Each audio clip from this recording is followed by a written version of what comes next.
In this video tutorial, we are going to take a look at how to install and activate the theme, step by step. So let's get started. So from your WordPress dashboard, go to Appearance and select Themes. You can add New from here.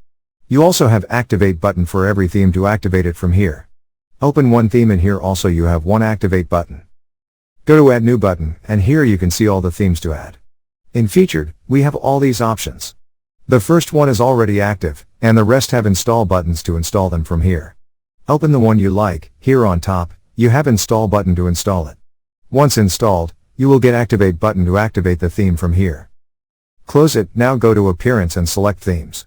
Here you can see your new theme has been installed with an Activate button. Click on it.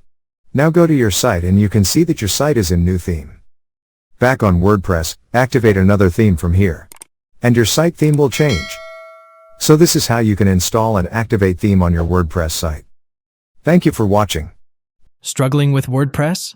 WP Learning 101 is your solution. Our free training is perfect for WordPress beginners. Click the link below to join WPLearning101.com and start mastering WordPress today.